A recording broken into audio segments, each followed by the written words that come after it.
Hello, everyone, our friends in Enabling Supply Chain Management channel. Thank you for joining our session again tonight. And then we have a live session. And today we will talk about a very interesting topic, which is strategies that works simplicity, execution, and measurement. And then today we will have very interesting speaker, because we are in a different time zone, and then his name is Frederick, and he is the executive director in Daman Insurance, and he's the digital and business transformation expert. So please welcome our speaker tonight, Frederick. Hello, Frederick. How are you? I'm very good. Hey, how are you? I'm good. Yeah, thank you. I believe you are in Dubai, right? I'm in Dubai, so I'm 3 hours behind you. I believe it's 4:30 p.m. here. Okay, so good afternoon in Dubai, Frederick. Hello. Okay, yeah, thank you very much to share about the strategies topic today with us. And then maybe you can introduce a little bit about you, Frederick.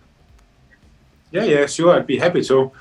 As you said, I'm Frederick. I'm currently based in Dubai. I'm working for one of the largest insurance companies, a health insurance company here in the United Arab Emirates, as executive director, where my responsibility is digital transformation and taking the company into the digital era.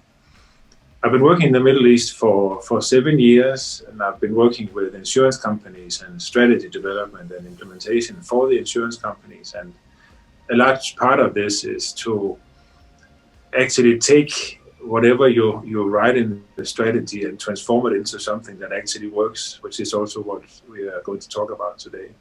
Apart from this, I am part of the world's first MBA in digital insurance out of Singapore with the digital insurer, where we created a whole MBA education on digital insurance and digital strategies. It launched here the first time in January, and we are now on our third cohort. So hundreds of people have already enrolled and been through this. Very exciting, and I'm happy to see the interest for people wanting to know about digital and digital transformation. Yeah, Thank you. well, this is must be a very interesting topic. Yeah, we will discuss tonight, and then as usually, we will start with menti.com. So our friend, please feel free to join the discussion tonight. So you can go to www.menti.com and then put the code 2477197, and then you can answer the question about one word about strategy. Yeah. Please go to menti.com, and then your answer will be appear live in here, and then we can discuss a little bit before we start the presentation from Frederick. Yeah, one word about strategy. Yeah, please. Okay, yeah. Complex and win. So our participant already answered, Frederick. What do you think about win, complex? I think both of them are right.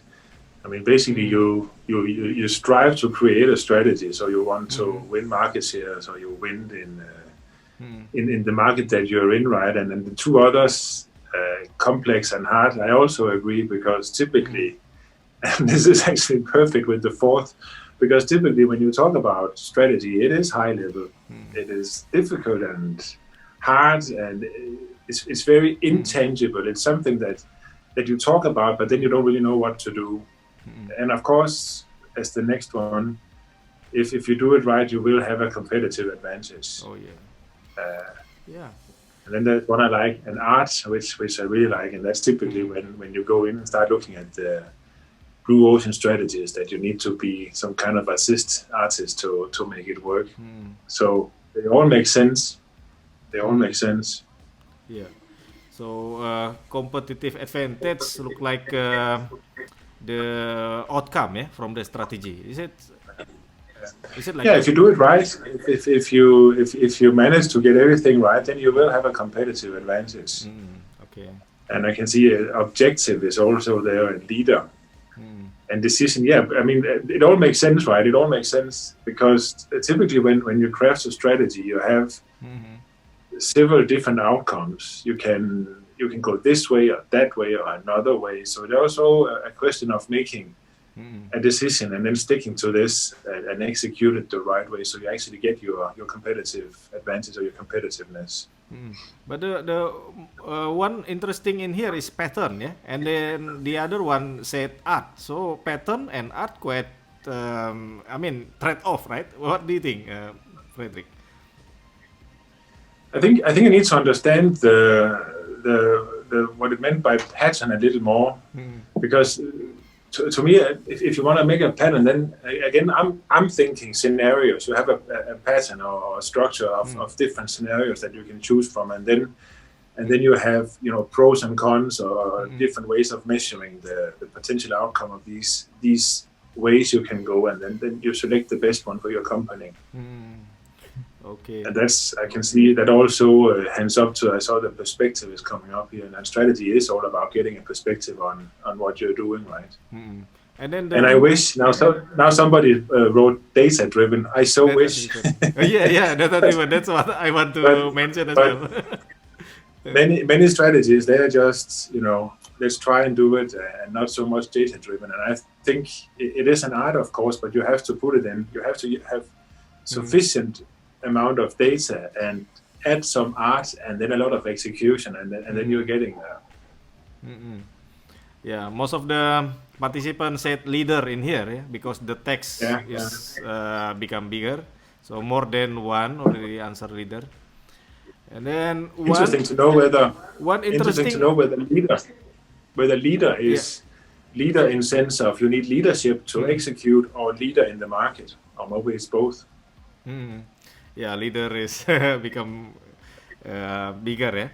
And one interesting is business school, yeah. So what do you think? Does strategy need someone to go to business school, then they can have a good strategy? No, not at all. But I understand why. At least my perception of course, when you hear strategy, you're thinking about, I have to go to school or take an education in doing strategy, because as it's also said, it's high level and it's complex and it's hard, right? So how do you do this? And of course, it's tempting to feel that you have to go to business school to do it. But to me, strategy is not. To me, strategy is much more about understanding the world around you. Very simple, and then finding the right way for you to go. I don't think you need to go to business school. You get some tools and you get some ideas on how to approach it, but in general, I think strategy is something that is a little hyped, because it is not high level. It don't have to be high level, at least. It can be, but it doesn't have to. Yeah. So it doesn't have to go to business school, right, to have a good strategy. No. There's another one I like, which is called priorities. I can see here that makes sense to me, because to me a strategy is just as much saying no to things as it is saying yes to things, right? So when you put a strategy, you also know the things that you're not going to do, and that's a part of what you can call strategic choice, right? Now I choose to go this way, so maybe there are some interesting things over here, but I'm not going to pursue them, because then I lose my focus on the way that I chosen. So that is priorities to me. So it's a selection and anti-selection when you start working with strategies. And that's also where now I saw another one, tactics. That's where the tactics are coming in as well. Like how do you actually go about doing that? Yeah. And now objective, become bigger than leader. So most of the people said objective. So do you think strategy must have a relation with objective? Something like that? 100%, because if you don't set an objective for your strategy, then, I mean, this is the same as, I think it's Alice in Wonderland, where she's asking this cat with a smile, where should I go? And the cat says, where you want to go? And she says, I don't know. And then he'll ask, and then he'll reply, then any road will take you there. So I mean, if you don't have an objective, if you don't have a direction of what you want to do, then any road will take you, and then you're just going back and forth without any plan, and then you cannot win. I mean, then you won't have a competitive advantage at all, because then you're being too opportunistic in your approach to running your business. So objectives are fantastically important in order to execute on your plans or strategy. Yeah. Very interesting story, yeah, about Alice in Wonderland. Yeah, and Yeah, but if you don't know where you're going, any road will take you yes. there. And I think it's important for everybody to remember, you really have to, whether you are running a complete company or a team or a business unit, you need everybody on this team or the business unit. They need to know what is the purpose, what is the goal of what we're doing, because you know, if you're working at a team and you know you have a clear direction, and you know this is what we have to do. Then if something comes from the outside, then and the team knows the direction, then they can also by themselves understand whether they have to work on it or not. If the team don't have any direction and something comes from the outside, then maybe they'll stop working on what they're working on and go somewhere else, which is not what you want them to do. Yeah, that's correct. Yeah, that's why some also set goal. Yeah, in here objective. Yeah, very. Yes, indeed. Very good, yeah. Okay, I think we already played this about 10 minutes, and then we can start with the presentation. Are you ready, Frederick? 100%. Okay. Okay, friends. Frederick will do the presentation for maybe 15 to 20 minutes, and then after that, for you who have any questions, feel free to chat in the chat box, yeah, on the right side in the YouTube channel. And then after the presentation, we will discuss about the question from you. So yeah, feel free to engage with us, and then Frederick will do the presentation. Yeah, don't forget to put the question in the chat box. Okay, Frederick, you can do the presentation, and then the stage is yours. Yeah, please. Thank you.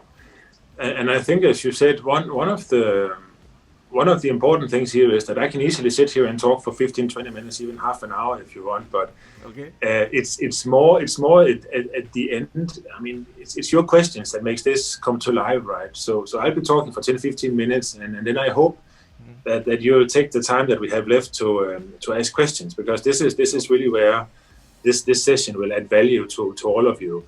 But as I said, strategy does not need to be super difficult. So what I would like to present to you today is a very simple framework or model that you basically can copy paste and start using today. It's not difficult, and it will set the things that you have to do into some order, so it's easier for you to work with.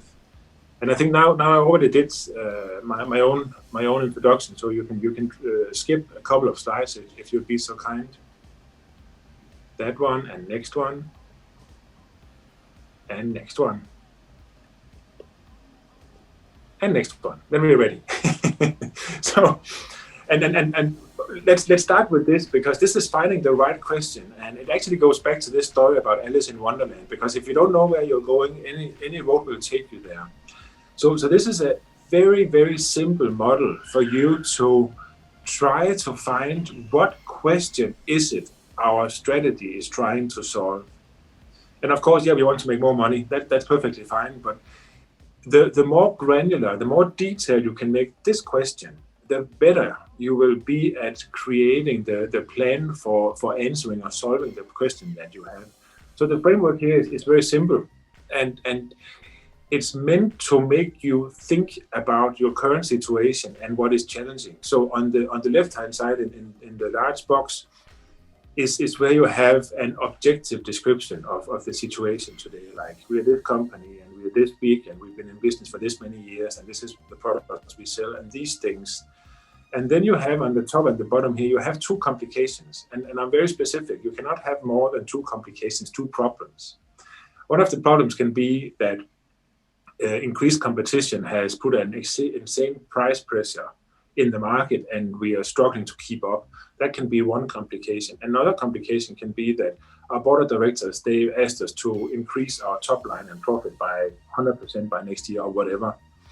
But try to be as specific as you can in these problems that you're facing. And of course, there are many problems, but you may want to narrow them down to what are the most important problems that we have. And just saying COVID hit us is not good enough. You have to be more specific. If you take the next slide, I'll show you an example of, this is very difficult to read, but this is a real life example on how to create a new position for one of my companies before SOS International. So on the left-hand side, you can see a fairly detailed description on what is the company that we are working with at the moment, how is the situation, and then you have two complications. The top one, you can see that this company is called Travel Care. This is a new competitor, came into the market in 2008. How do we deal with this? And internationally, the competitors have always started to come together to join forces. So the competitiveness have increased. So the question is, how do we react to these things? And then on the right hand side, this is what I typically do, try to put how do we answer this question. So the question is the first most important thing. And if you go one step further, please, then you'll see after the question, you have to understand how do we answer the question. And the way you do this is by using what consultants call an issue tree or a decision tree, where you're trying to take the areas and break down into issues. If you take one more slide ahead, then I'll show you what I mean. So very, very generic, and this model is super simple, but I will guarantee you it'll make so much sense for you when you start to plan what are we going to do next in your company. Because this one says, okay, better results equals more sales and more profit. That's how you get better results for a company, right? And here you just split it into two. You can either increase sales or you can reduce costs. And when you start there, then you actually also can start looking at strategic priorities. How do we increase sales, given the question that we're trying to solve? How do we reduce costs, given the question again that we're trying to solve? And start to map out what are the things that we need to do to increase sales or reduce costs. If you switch one more, I have an example here, which shows again. This is from the insurance company I worked with before, Qatar Insurance Company out of Doha. And again here, how do we increase our underwriting income? And that's insurance speak for just how do we make more money. So, and you can see here the model is the same. This is a real life example, right? You can increase sales or you can reduce costs. And strategic priorities, we can introduce new products, we can go into new markets, we can increase our market share in the markets that we are. This is for increasing sales. Reducing costs, reduce the claims, the number of claims that we are getting. And this is typically, if you're looking into car insurance, for example, if you can help reduce the number of cars having accidents by educating the drivers, you will reduce the number of claims, right?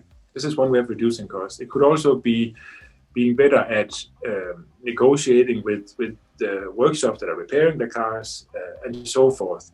And this is not enough, of course, but this is the first high-level step. And now, if you take the next one, this is double-clicking on how do we increase sales, and again, going into new markets. This is a double-click on that specific one under the increase sales, and again, you can see here we can increase sales and we can reduce claims costs. Under the sales, we can create a sales model of the specific way of selling. How can we utilize commercial partnerships? And this is where it becomes very, very specific and very granular. And actually, if you see the one called examples, this is where you are about to create your real strategy. So now you're taking it from the question to a level where you can say, okay, I need to increase sales in new markets, and in order to do this, I need to create a structured way of selling for all the salespeople, so we all have the same way of doing this, and then take it to the market. And now the strategy is all of a sudden less complex and much more tangible. It's easier to work on this specific topic.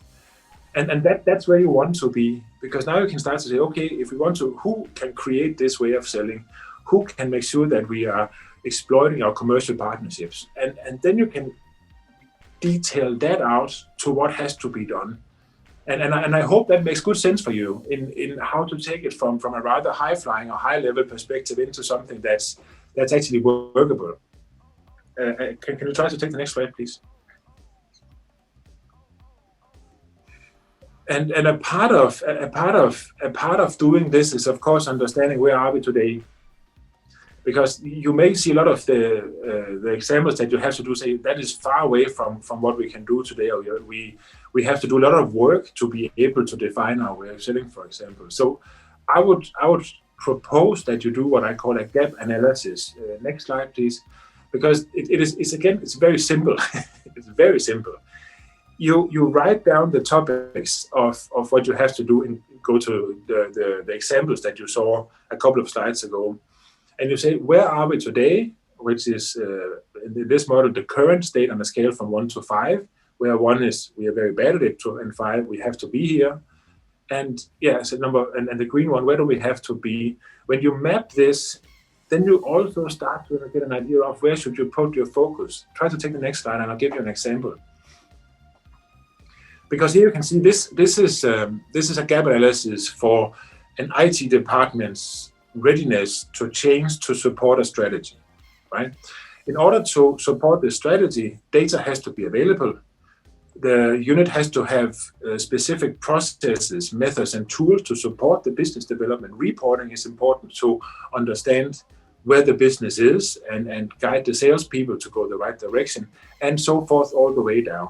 And you can see the mapping here. This is where the company were at that point of time, as is, and where we decided or thought we had to be in order to reach a state where we can say the strategy for this area has completed. And then for each of these areas, we actually put an action plan. How do we increase our data availability from a 0.2 to a 0.7, for example? And we can make a plan, okay, data has to be available through these channels. So how do we do this? Who will do this? And make a specific plan for how to achieve it. And this is where you take your examples from before and break down into step by step by step. And this is how you execute on a high-level strategy. You break it down to the smallest pieces as possible, and then you start to work on it step by step, little by little. And then you are able to move forward towards the strategy that you have set. Thank you. Next one. How are we doing on time? I still have time, right? Yeah, I do. Of course, the execution part is the most important and the most difficult part, because it's easy to make a plan, but it's very difficult to execute on the same plan. Execution is about understanding how to get people to work as teams, work together, how to get things done. I briefly touched upon it, saying that when you have the plan into the smallest possible detail, you can also start to assign responsibilities. And if you take the next slide, please, I can tell you that I have very good experience using what I call a project squad. It's 100% stolen from the agile methodology of doing projects, where you have these project squads that are working together. So what you do is for each of these areas, you put together a team who has authority and autonomy to do the things that are required. They can make the decisions that they have to make. They are also accountable for the results that you've set up. So when you say we have to move the data accessibility, just to stay with that one, we have to move the data accessibility from 2 to 7. Now this team, with these people in the team, are accountable for doing so. And when you do that, that means that when you construct a team like this, you have to have everybody in the team, in the sense that nobody in the team should be able to point and say, you know what, it's also because of this guy, he's not doing what he's supposed to, and he's not in the team. Then this guy has to be in the team. So the team has to take this full accountability of delivering the results that you've set up. This works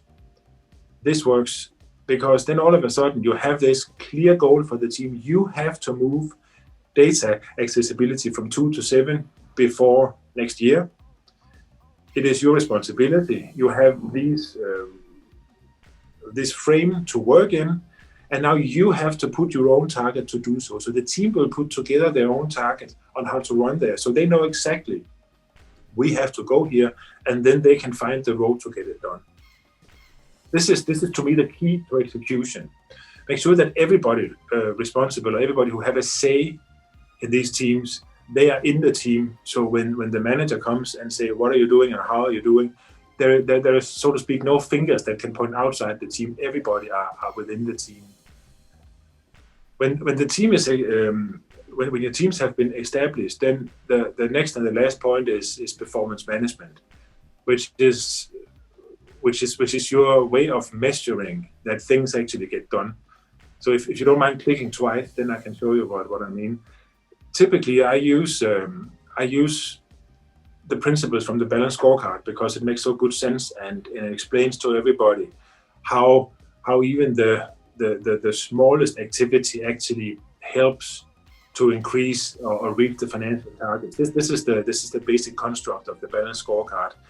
It's split into 4 areas: the financial targets, customer targets, operational and organizational targets. So when you start looking at this, and I'm not saying you should use all of them, I'm just saying that you have to say, if you're working on IT and technology, for example, how do we increase data accessibility?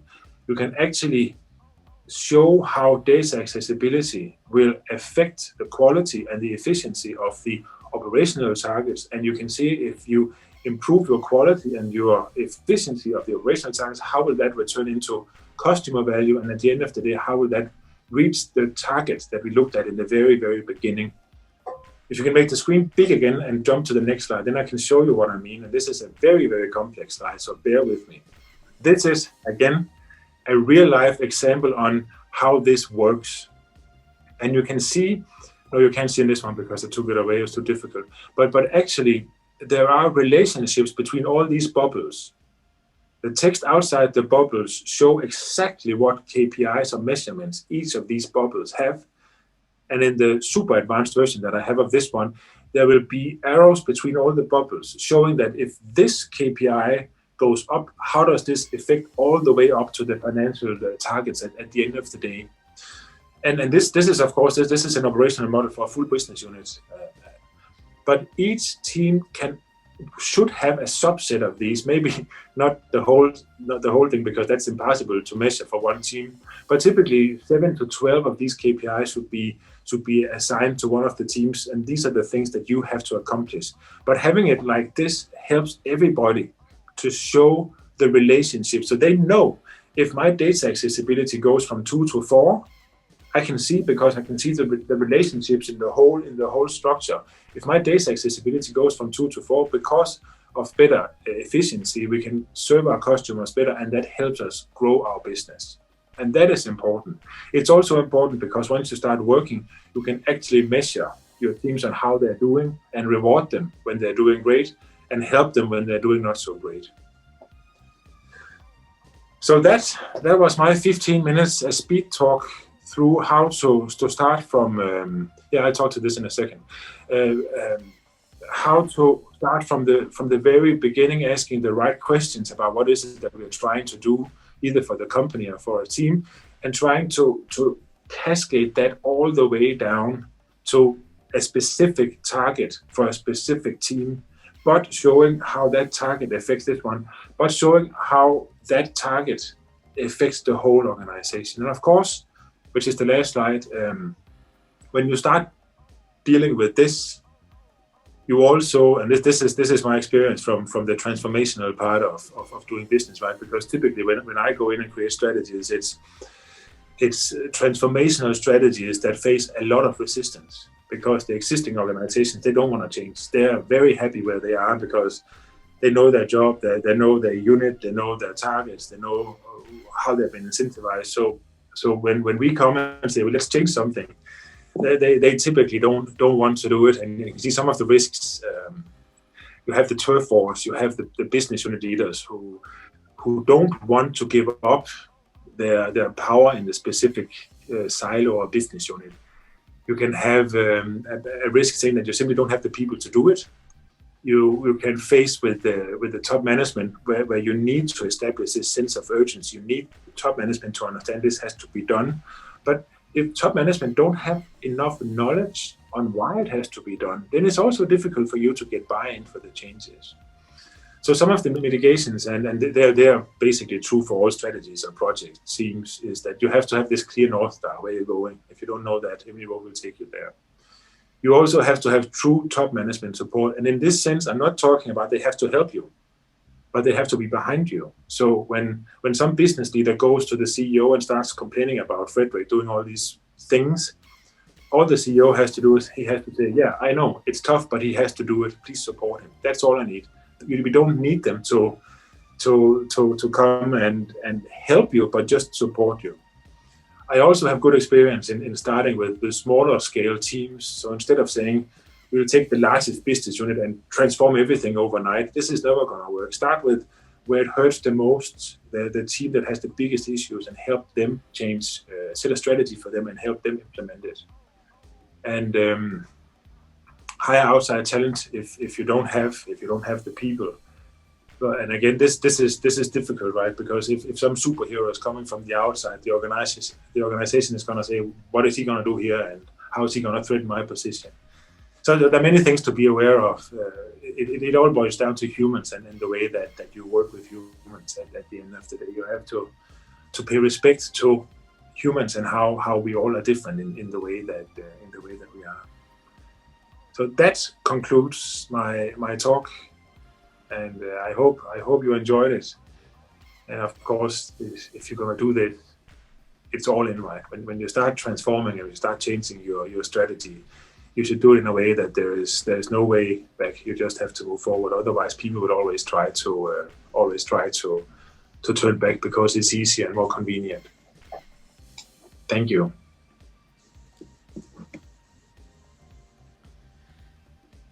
Okay, yeah, thank you, Frederick, for the very brief presentation. And then I believe there are some questions from the audience who want to interact directly with you, yeah. And let's see the YouTube chat in here.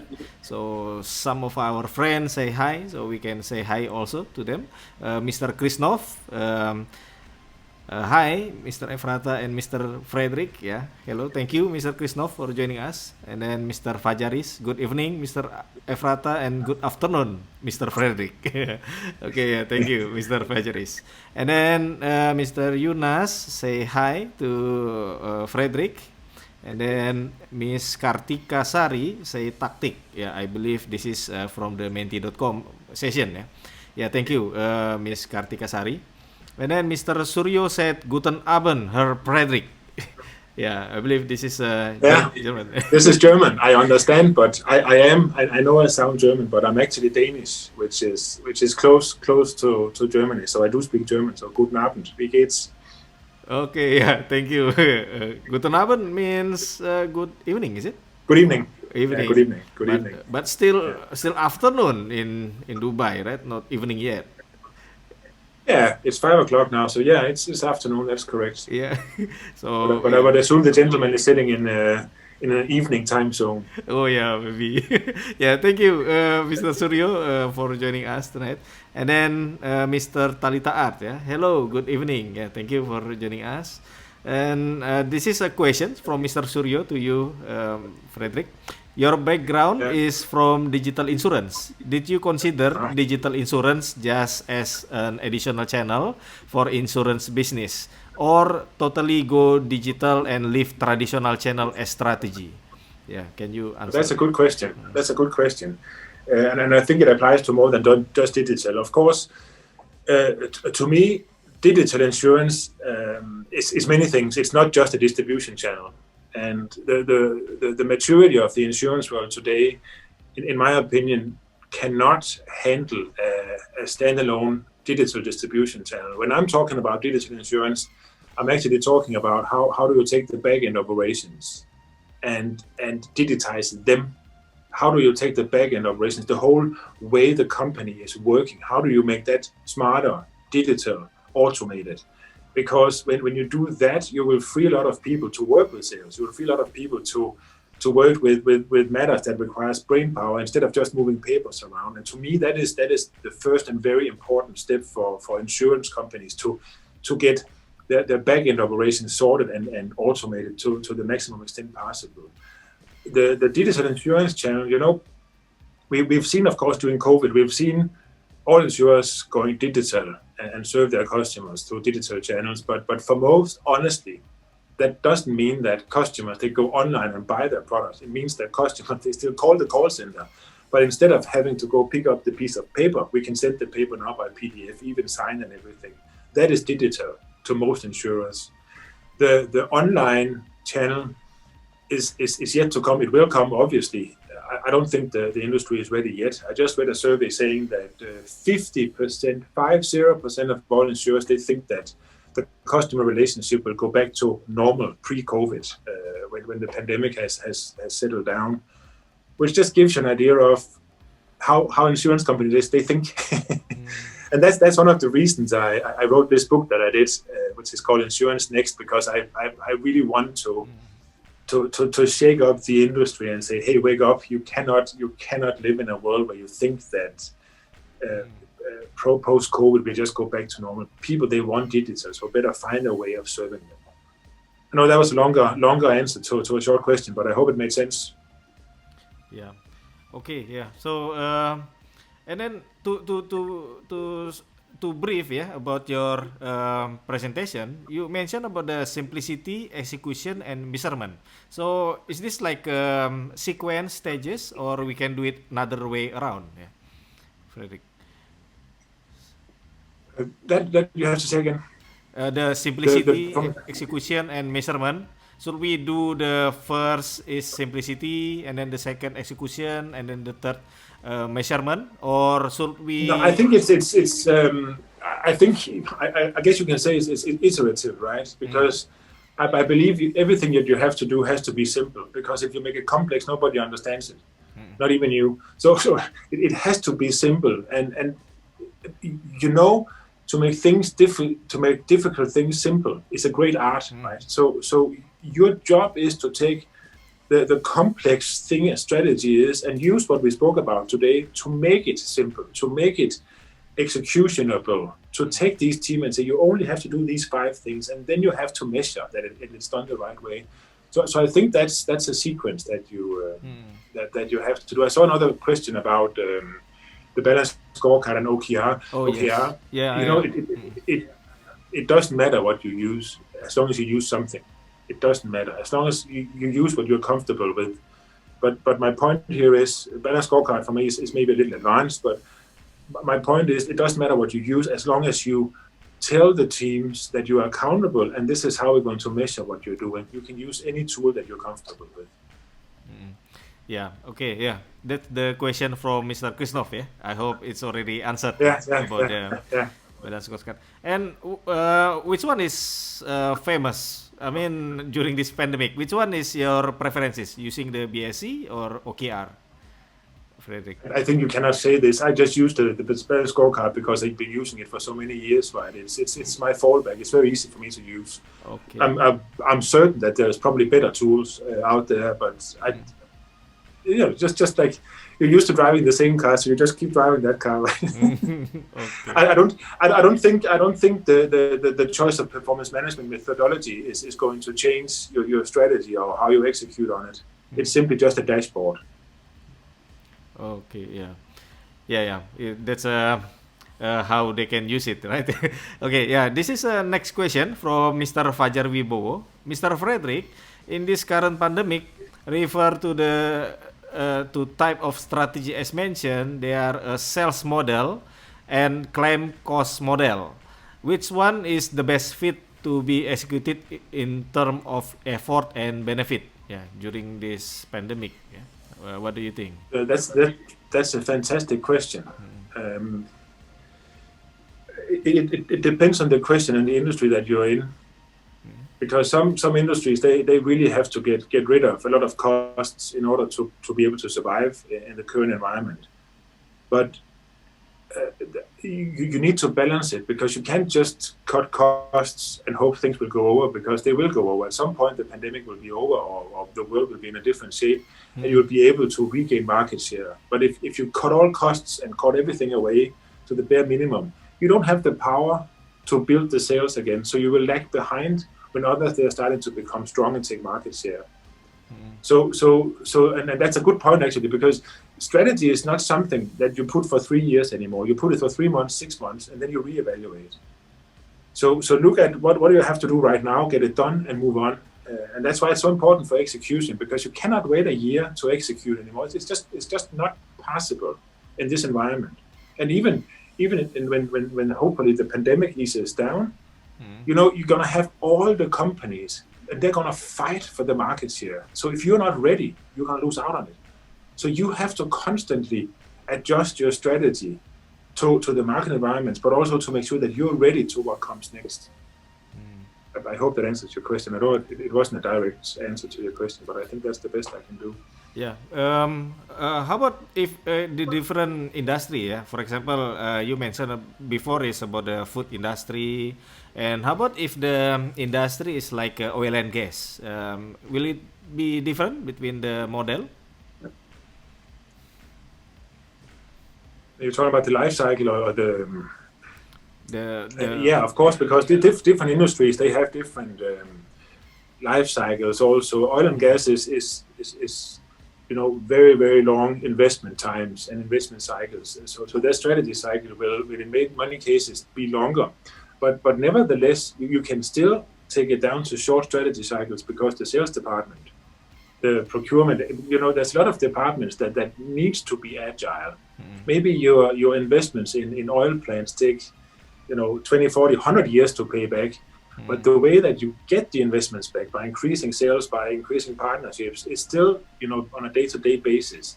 So in this sense, again, back to the question that you're answering, the question that we spoke about in the very beginning is going to determine also the life cycle or the length of the strategy.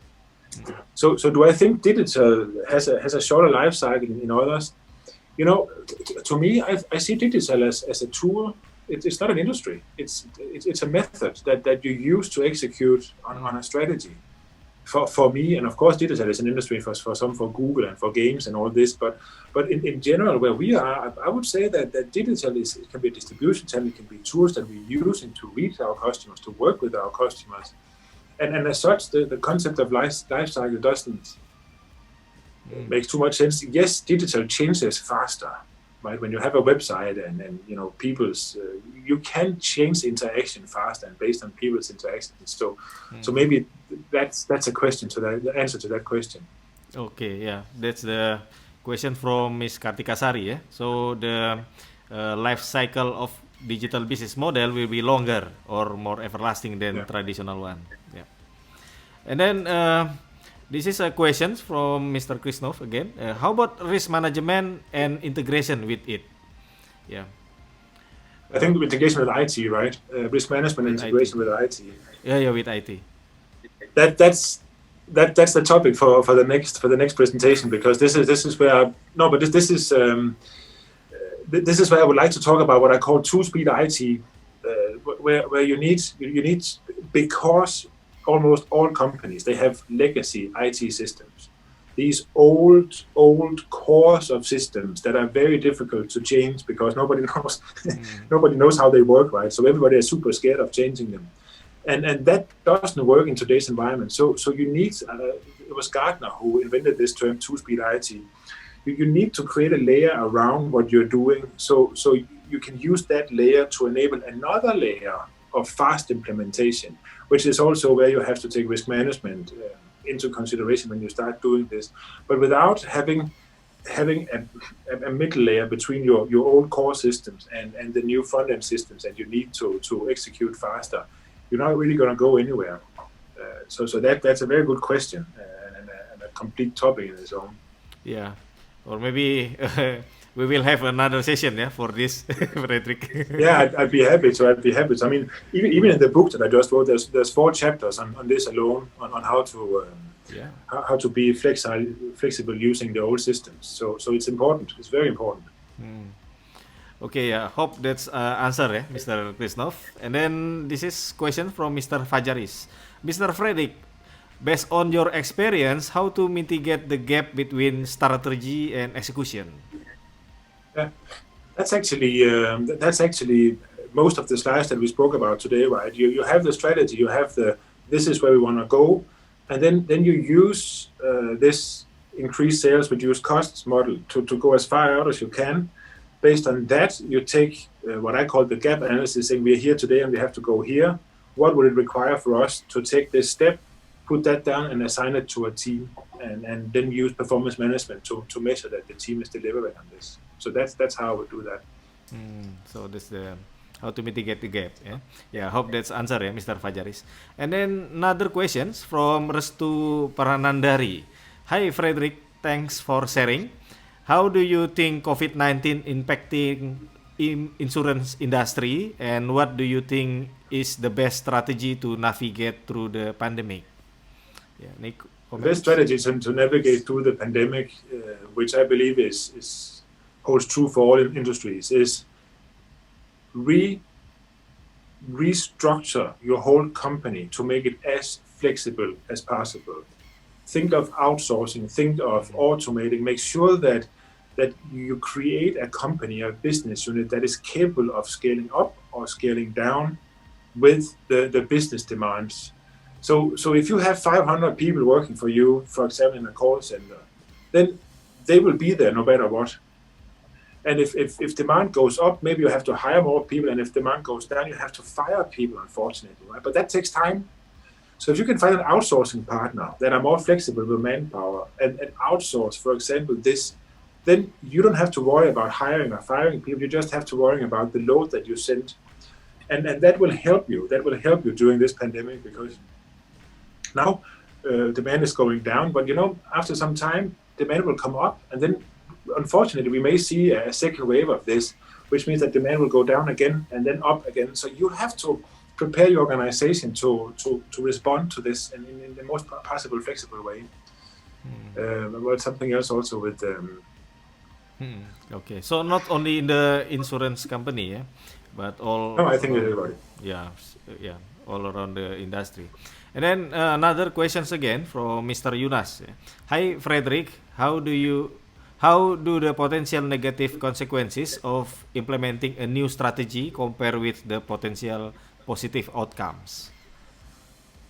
I think this is not a question, because if you don't change your strategy to cope with what's happening in the markets right now, then you're going to go out of business.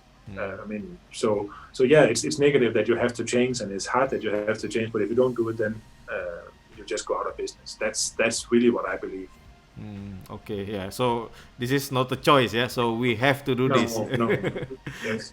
Yeah. Thank you for the statement, Frederick. I think this is the last questions, from Mr. Krishnov. In your opinion, is this new normal going to be here to stay, while yearly based strategy will depend on long horizon of forecasts? I think the companies that's going to thrive in what we call the new normal are the ones who are doing strategy on a quarterly basis, and at the same time is setting up what I call early warning systems to measure market changes and have the flexibility to react on this. And of course, some industries, some companies, they will go back to it's over. Let's go back to the 3-year strategy forecasts. That's fine, but they will not survive. I don't think so. The world has woken up, and the ones who wants to lead in this going forward are the ones who will be flexible enough to cope with it. So I would say three months strategy cycles, and you can still have a 3-year forecast, but the way that you're getting there will have to change month on month or quarter by quarter. Thanks. Okay, thank you, Frederick. I hope our friend, your question already answered by Frederick. So I think this is the last question, so we can close the session today. And then, Frederick, again, thank you for sharing about the strategies that works, simplicity, execution, and measurement. Yeah, before we leave, maybe you can, about the closing statement, or you can mention about the key outcomes about today's presentation, discussion. Yeah, but I think I said it already, right? Because I think now is the time to do something. And I hope this gave you an idea of how to start doing something. Because if you don't start doing something, then there'll be nothing to do in a year or so. So So I think that could be my closing statement. Thank you very much for today. Yeah, okay. So we have to have a new strategy, yeah, to face the Yeah, current situation. Thank you very much, Frederick. sure. And then I heard from you that you will be in the WhatsApp group for 1 week, right? So Yeah, yeah. our friend, if you Or have, find me on LinkedIn, right? Yeah, yeah, find me on LinkedIn if you want to write me. More than welcome. okay, yeah, we can connect in the LinkedIn as well. So Yeah, our friend, if you have any questions, so feel free to join our WhatsApp group, and then Frederick will be there to answer your questions. Yeah. Okay, thank you very much, Frederick, for very fruitful discussion tonight. So hope we was happy will. to be here. Yeah, thank you very much. It's an honor to have you in here. Yeah, thank you, Frederick. Thank Goodbye. you. Bye bye. Bye bye. Okay, our friend, that is our discussion about strategy. A lot of things we already discussed. So yeah, please again, our friend in enabling supply chain management. So we have to know about strategy we want to choose during this pandemic, especially. So stay safe, and then we can meet again in the next event in the enabling supply chain management channel. Okay, see you again and then stay healthy. Goodbye.